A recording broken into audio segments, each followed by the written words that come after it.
Welcome to our channel. మనకి ఈ రోజుల్లో చూసుకుంటే చాలా మందిలో హార్ట్ అటాక్ అనేది వస్తూ ఉంటుంది. దీనివల్ల చాలా మంది చనిపోయిన వాళ్ళు కూడా ఉన్నారు. దీంట్లో హోమియోపతిలో మనకి మెడిసిన్ అనేది ఉందా? దీని నుంచి మనం ఎలా బయటపడాలి? మరిన్ని విషయాలను అడిగి తెలుసుకోవడానికి ఈ రోజు మనతో పాటు భరద్వాజ్ గారు ఉన్నారు. మరిన్ని అంశాలను అడిగి తెలుసుకుందాం. నమస్కారం. నమస్తే అండి. సార్, చాలా వరకు ఇప్పుడున్న టెన్షన్స్ వల్లో ఏమో తెలీదు గానీ, చిన్న వయసులోనే హార్ట్ అటాక్ అనేది వస్తుంది రైట్. చాలా మందిలో. అదొచ్చిన తర్వాత అంటే సరైన ప్రాపర్‌గా వాళ్ళు మెడిసిన్ యూజ్ చేయక, లేకుంటే హాస్పిటల్‌కెళ్లి తగ్గక చనిపోయిన వాళ్ళు చాలా మంది ఉన్నారు. అవును. ఇది రావడానికి మెయిన్ కారణం ఏంటి? రైట్. చాలా మంది ఏమనుకుంటున్నారంటే హార్ట్ అటాక్ రావడానికి మనము 'పునీత్ రాజ్ కుమార్‌ని' చూసుంటాము. చాలా మంది ఏం చెప్తారంటే జిమ్‌కి పోయినందుకు హార్ట్ అటాక్ వచ్చింది. లేకపోతే కోవిడ్ వ్యాక్సిన్ తీసుకున్నందుకు హార్ట్ అవును. అటాక్ వచ్చింది. సో, ఇవన్నీ పక్కనోళ్ళని బ్లేమ్ చేస్తున్నారు తప్పితే వాళ్ళేం తప్పు చేస్తున్నారని ఎవ్వరు ఆలోచించట్లేదు. హార్ట్ అటాక్ జిమ్ వల్ల గానీ, కోవిడ్ వ్యాక్సిన్ వల్ల గానీ రావు. సో, మీరు ప్రపంచంలో ఏ మెడిసిన్ తీసుకున్నా, ఫర్ ఎగ్జాంపుల్ మీరు చాక్లెట్ లాగా తినే పారాసిటమాల్ తీసుకున్నా గూడా మీకేమవుతుందంటే దానికి సైడ్ ఎఫెక్ట్స్ అనేవి ఉంటాయన్నమాట. ఈ వ్యాక్సిన్స్ తీసుకున్నందువల్ల, లేకపోతే జిమ్‌కి పోయినందువల్ల హార్ట్ అటాక్స్ అనేవి రావు. సో, మీకు హార్ట్ అటాక్ ప్రాబ్లమ్ ఆల్రెడీ ఉంటే జిమ్‌కి పోతే అది ప్రిసిపిటేట్ అవుతుంది. హార్ట్ అటాక్ రావడానికి మెయిన్‌గా 5 రీజన్స్ ఉంటాయన్నమాట. ఫస్ట్ రీజన్ ఏంటంటే ఫుడ్ సరిగా హెల్తీ ఫుడ్ తీసుకోకపోవడం అనేది చాలా మెయిన్ రీజన్ అనమాట. హెల్తీ ఫుడ్ అంటే ఏంటి? ఎక్కువ కార్బోహైడ్రేట్‌లు తినడం, ఎక్కువ షుగర్స్ తీసుకోవడం, ఎక్కువ సీరియల్స్ అంటామనమాట. Rice, wheat, maize, jowar, bajra, రాగి ఇవన్నీ అన్నం ఎక్కువ తినడము, లేకపోతే రొట్టెలు ఎక్కువ తినడం. ఏదైతే పిండి పదార్థాలు తింటామో, ఆ పిండి పదార్థాల వల్ల కూడా హార్ట్ అటాక్ వస్తుందనమాట. అదే విధంగా ఒమేగా 6 ఫ్యాటీ యాసిడ్స్ అంటారు. ఒమేగా 6 ఫ్యాటీ యాసిడ్స్ అంటే మీనింగ్ ఏంటంటే, మనకు ఆయిల్స్ ఉంటాయి చూసారా? వెజిటబుల్ ఆయిల్స్, సీడ్ ఆయిల్స్ అంటాం. సో, ఏవి సన్‌ఫ్లవర్ ఆయిలు, సాఫ్లవర్ ఆయిల్ ఈ ఆయిల్స్ ఏవైతే ఉన్నాయో, ఈ ఆయిల్స్ తీసుకోవడం వల్ల కూడా వస్తుందనమాట. అంతే కాకుండా ఫ్రీక్వెంట్‌గా ఫుడ్ తినడం. మామూలుగా మన పాతకాలంలో ఎలా ఉండేదంటే, వారానికి 3 పూటలో, 4 పూటలో అన్నం తినేది. ఇప్పుడేం చేస్తున్నారు?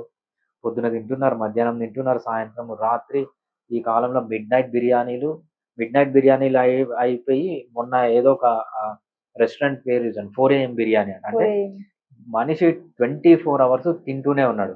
సో, ఇంత ఎక్కువ తినడం వల్ల, ఇంత కార్బోహైడ్రేట్ తినడం వల్ల, ఇంత ఆయిల్స్ తీసుకోవడం వల్ల మన ఒమేగా 3 ఫ్యాటీ యాసిడ్స్ ఎక్కువ ఫిష్ న్యాచురల్‌గా దొరికే ఫిష్ తినకపోవడం వల్ల ఫస్ట్ రీజన్ అన్నమాట. సెకండ్ ఏంటంటే సరిగ్గా నిద్రపోకపోవడం వల్ల.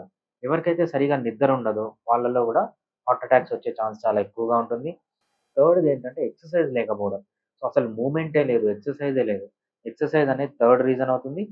ఫోర్త్ రీజన్ ఏంటంటే లైఫ్‌లో స్ట్రెస్ ఎక్కువ ఉండడం. ఎవరికైతే లైఫ్‌లో స్ట్రెస్ ఎక్కువ ఉంటుందో వాళ్ళకి గూడా ఈ ప్రాబ్లమ్స్ అనేవి వస్తూ ఉంటాయన్నమాట.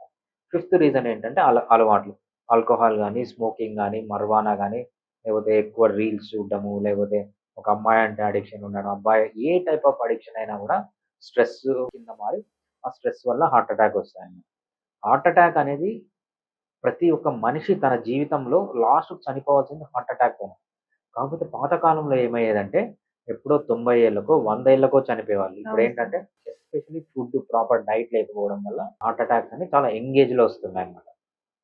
మనం కొన్ని వీడియోస్ చూస్తుంటాం. జిమ్‌కెళ్ళి జిమ్ చేస్తూ చనిపోతూ ఉంటారు. అవును see సార్. జిమ్‌కి ఎళ్ళడం వల్ల హెల్తీనే. హార్ట్ అటాక్స్ తగ్గుతాయి. కాకపోతే ఏంటంటే, వీళ్ళేం చేస్తారంటే, ఫుడ్ సరిగ్గా తీసుకోరు. ఆల్రెడీ వీళ్ళకి హార్ట్‌లో బ్లాక్స్ ఉంటాయి. ఆ బ్లాక్స్ ఉండడం పైన ఎక్సర్‌సైజ్ చేస్తే ఏమవుతుందంటే, అది త్వరగా ప్రిసిపిటేట్ అవుతుంది. అంతే తప్పితే జిమ్ వల్ల మీకు హార్ట్ అటాక్ తగ్గుతుందే తప్పితే, హార్ట్ అటాక్ ఎప్పుడు రాదు. ఉన్న ప్రాబ్లమ్ ప్రిసిపిటేట్ అవుతుందంతే. సో, అట్లని జిమ్ మానేయాలని చాలామంది చెప్తున్నారు. అదెప్పుడు నమ్మకూడదు. జిమ్ అనేది చాలా హెల్తీ. ఫిజికల్ ఎక్సర్‌సైజ్ ఏదన్నా గూడా, సో, అది వాకింగ్ గావచ్చు, రన్నింగ్ గావచ్చు, ఏ ఫిజికల్ ఎక్సర్‌సైజ్ ఎవరు ఏ దాన్ని ఎంజాయ్ చేస్తారో అది చేయడం చాలా హెల్తీ. సార్, కొంతమందిలో అంటే గుండె దగ్గర కొంచెం నొప్పిగా ఉంది, దడగా ఉంది, ఆయాసం వచ్చేసిందని చెప్పి చాలా మంది అంటూ ఉంటారు. రైట్. ఇవన్నీ కూడా హార్ట్ అటాక్ కారణాలుగా ఉండొచ్చంటారా సార్? రైట్. సో, మీరు చెప్పిన సింప్టమ్స్ ఏమంటున్నారంటే లెఫ్ట్ సైడ్ పెయిన్ అంటున్నారు. దడగా ఉండడం, దాన్ని మనం సైంటిఫిక్‌గా పాల్పిటేషన్ అంటాము. లేకపోతే కొంచెం నొప్పిగా ఉందంటాం. దాన్ని యాంజైనా అంటాం. సో, ఇవన్నీ మనమేంటంటే హార్ట్ అటాక్‌కి కొన్ని సింప్టమ్స్ ఉన్నాయి. ఆ సింప్టమ్స్ క్లాసికల్ సింప్టమ్స్ ఉంటే హార్ట్ అటాక్ ఉండొచ్చు. బట్ లెఫ్ట్ సైడ్ పెయిన్ ఉన్న ప్రతి ఒక్కటి హార్ట్ అటాక్ గాదు. లేకపోతే పాల్పిటేషన్ వచ్చే ప్రతి ఒక్కటి హార్ట్ అటాక్ గాదు. మీకు ఇట్లాంటి సింప్టమ్స్ లేకపోతే దడగా ఉండడము, ఇంకోటేమన్నారంటే ఊపిరి సరిగ్గా ఆడకపోవడం, అవును సార్. డిస్నియా అంటామనమాట. ఇవన్నీ క్లాసిక్ హార్ట్ అటాక్ సింప్టమ్స్. ఇట్లాంటి సింప్టమ్స్ ఉన్నప్పుడు ఏం జేయాలంటే కంపల్సరీ ఎవాల్యుయేట్ జేయాలి. ఎవాల్యుయేషన్ అంటే ఒక ఈసీజీ తీయించడం, లేకపోతే బెటర్ ఏంటంటే థ్రెడ్‌మిల్ టెస్ట్ చేయించడము. అది ఒక 40 ఇయర్స్ 50 ఇయర్స్ కానీ దాటితే వాళ్ళకి కరోనరీ యాంజియోగ్రామ్ అని చెప్పడం ఇది చాలా ఇంపార్టెంట్ అండి. ఇది రెగ్యులర్గా వస్తూ ఉంటే ఏంటంటే ఒకసారి దానికి తగ్గట్లు టెస్టులు చేయించుకోవడం చాలా అవసరం. సార్ మనకి ఇప్పుడు మనం చూస్తుంటాం చాలా మందిలో అంటే అవగాహన లేకపోవటం Right. వల్ల ఈ విధంగా ఉంది. కొన్ని టాబ్లెట్స్ అయితే తీసుకొచ్చేసి అదే గ్యాస్ ఫార్మ్ అయిందని చెప్పేసి Right. కొన్ని తీసుకొచ్చి యూజ్ చేస్తూ ఉంటారు. అవునవును. దానివల్ల ఉపశమనం అవుదా, అవును. హాస్పిటల్కి వెళ్తారు, అక్కడ కూడా మాకు తగ్గలేదు అంటారు. అవును. అలాంటి వాళ్ళకి హోమియోపతిలో మెడిసిన్స్ ఉన్నాయా సార్ వీటికి? రైట్. డెఫినెట్‌గా అండి. సో, ఇది చాలా కామన్. చదువు లేని వాళ్ళే కాదు, చదువుకున్న వాళ్ళు కూడా అట్లనే చేస్తారు. ఒక చిన్న స్టోరీ చెప్తాను. మా బాబాయ్ ఉన్నారు. ఆయన హైలీ ఎడ్యుకేటెడ్. మొత్తం ప్రపంచమంతా తిరిగొచ్చారు. ఆయన ఆశ ఏంటంటే, ఏదన్నా ఒక ఊరి బయట ఒక మంచి అగ్రికల్చర్ ల్యాండ్ తీసుకొని, అక్కడ ఇల్లు కట్టుకొని సెటిల్ కావాలని. సో, బాగా సంపాదిచ్చారు. అక్కడ ల్యాండ్ తీసుకున్నారు, ఇల్లు కట్టుకున్నారు. ఒకరోజు ఏమైందంటే, ఏదో పని చేస్తుంటే చెస్ట్ దగ్గర పెయిన్ వచ్చిందనమాట. చెస్ట్ దగ్గర పెయిన్ వస్తే ఆయన ఏం చేశారంటే, సో పక్కన ఏదో ఆర్ఎంపీ డాక్టర్ పల్లెటూరు కదా! ఆర్ఎంపీ డాక్టర్ ఉంటే ఆర్ఎంపీ డాక్టర్ దగ్గరికెళ్లారు. సో వాళ్ళు ఏంటి కడుపులో గ్యాస్ అనుకోని లేకపోతే డిస్పెప్సియా అంటామన్నమాట. డిస్పెప్సియా అనుకోని మెడిసిన్స్ ఇచ్చారు. ఆయన మెడిసిన్స్ వాడారు. కంటిన్యూ అవుతుంది. అప్పుడప్పుడు చెస్ట్ పెయిన్ వస్తుంది. 1 వీక్ తర్వాత మా అత్త యూఎస్ నుంచి వస్తుందన్నమాట. ఆమెను పికప్ చేసుకోవడానికి ఎయిర్‌పోర్ట్‌కెళ్ళింది. ఎయిర్‌పోర్ట్‌కెళ్ళి రిటర్న్ వచ్చినప్పుడు మా అత్త డాక్టర్ ఎండీ డాక్టర్ అన్నమాట. వచ్చేటప్పుడు నాకు ఇట్లా చెస్ట్ పెయిన్ ఇట్లా right side, left side pain వస్తుంది. నేను డాక్టర్ దగ్గరికి పోతే ఇట్లా మందిచ్చారు తగ్గిపోయిందని. తనేం చేసిందంటే డౌట్ వచ్చి ఇమ్మీడియేట్‌గా ఎయిర్‌పోర్ట్ నుంచి ఇంటికి గూడా రాకుండా డైరెక్ట్‌గా హాస్పిటల్‌కి తీసుకెళ్ళారు. హాస్పిటల్‌కి తీసుకొనెళ్తే మాసివ్ హార్ట్ అటాక్. చాలా పెద్ద హార్ట్ అటాక్ అన్నమాట. చదువు లేని వాళ్ళనే గాదు, చదువుకున్న వాళ్ళు గూడా చాలా మిస్ జేస్తుంటారనమాట. ఎటువంటి పరిస్థితిలో మనము హార్ట్ అటాక్ సింప్టమ్స్ ఏవన్నా ఉన్నప్పుడు డౌట్ వస్తే చాలు అన్ని టెస్టులు చేపించుకోవడం మంచిది. బట్ ఇంకా హోమియోపతికి వచ్చేటప్పటికి ఏంటంటే దీన్ని అక్యూట్ ఎమర్జెన్సీ అంటామనమాట. డిసీజెస్‌ని మెయిన్‌గా 3గా క్లాసిఫై చేస్తాం. ఒకటి క్రానిక్ డిసీజెస్ అంటే దీర్ఘకాలిక రోగాలు. ఇంకోటి అక్యూట్ డిసీజెస్. అక్యూట్ డిసీజెస్‌లో మళ్ళీ 2 ఉంటాయన్నమాట. Acute emergencies, acute non emergencies. Acute non emergencies అంటే అక్యూట్‌గా వస్తుంది. సడెన్‌గా వస్తుంది డిసీజ్. బట్ ఎమర్జెన్సీ కాదన్నమాట. ఫీవరు, కడుపు నొప్పి ఇట్లాంటివన్నీ.